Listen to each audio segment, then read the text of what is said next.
Here we are on the east side of Croyle Island, or looking at the east side of Croyle Island. We're on McNairin campsite, and it's been a beautiful trip off from the west end, way down to the east end. Nice to see that everything is coming together for spring. But I just wanted to show you before I left that there was, excuse me, I have a cold. There was significant windstorm twice in the spring, and here we have the results of some of that. A fairly large tree that was brought down by the windstorm. So let's walk over there and take a look. You can hear something has disturbed the geese. They're talking out quite a storm.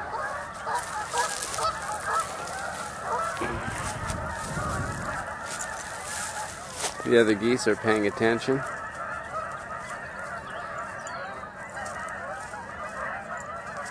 What is it all about? Oh, and the flock's moving.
Bit of competition.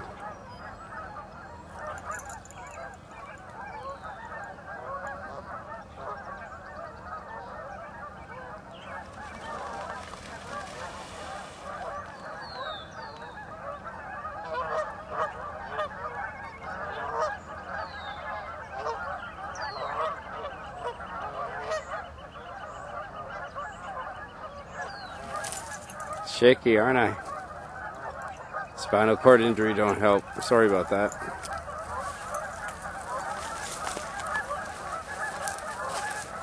Take a look-see at that fairly large tree that was brought down.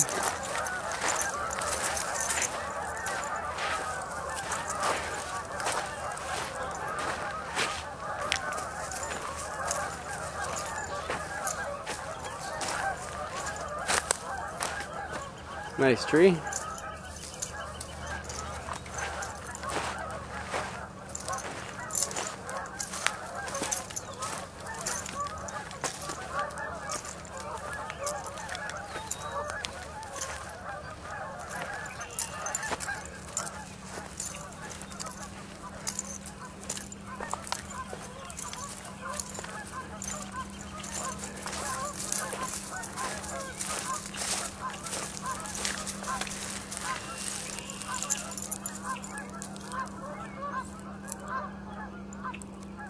There's a red squirrel up there.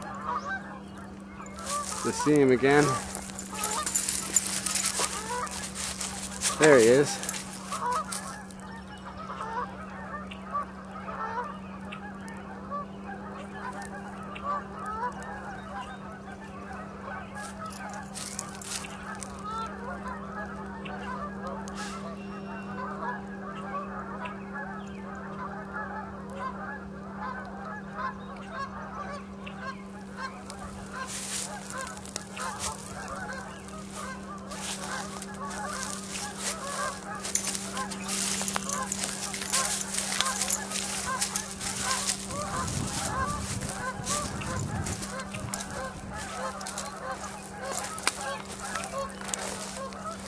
Wow, it's just massive, at least for here in Ontario. That's pretty cool. My 80-pound dog in front of it. Actually 75 pounds in the summertime. Haha. And obviously the home of a happy tree squirrel and a red-winged blackbird. Oh, there's another beach here underneath this massive root system. The mirror of the branching network.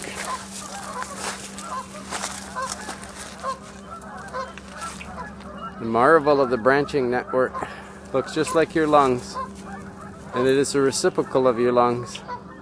It's the mirror image. You need it, it needs you, and you both have the same geometry.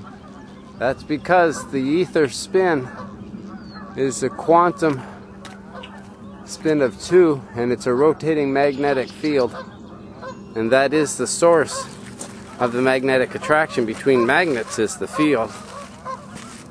And that field is everywhere, and it is a 2-spin rotating magnetic field.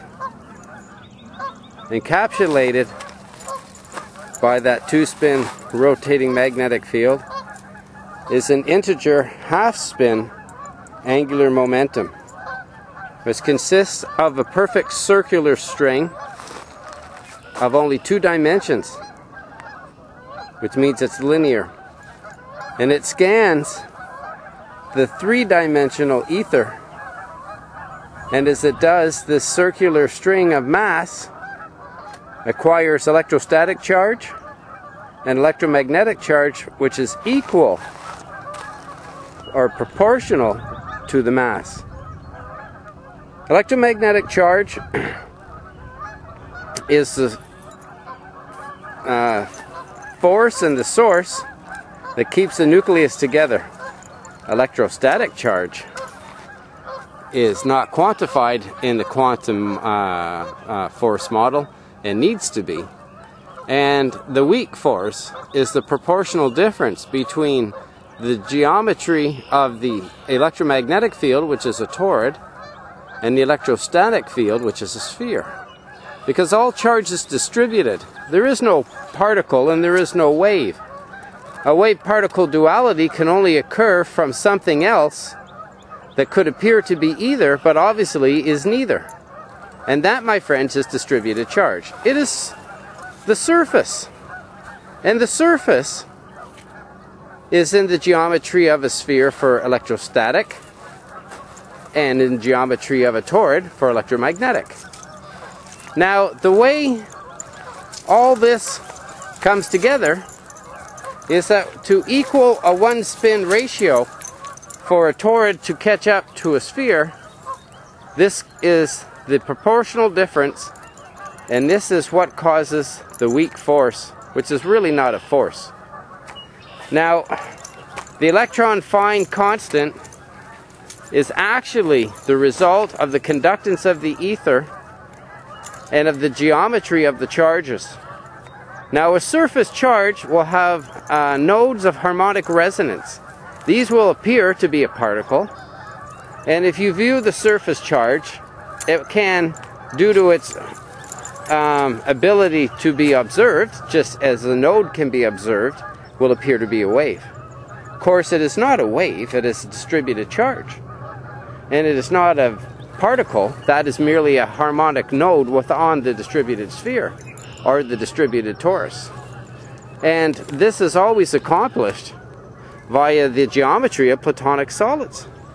Sacred geometry is intimately involved in the relationship of how electron shells are going to couple together, and the reason why there are magic numbers. This is very simple. Platonic geometry was discovered by Dr. Moon of the Manhattan Project, and he realized that uranium had to be a dodecahedron. This is the shape of the pentagon in the shape of a soccer ball. Now, this is very, very, very obvious that this led to quite important relationships between the ability to properly detonate the uranium. Why? Because they needed to replicate the geometry of the outer electron shell. And they did. Take a look at the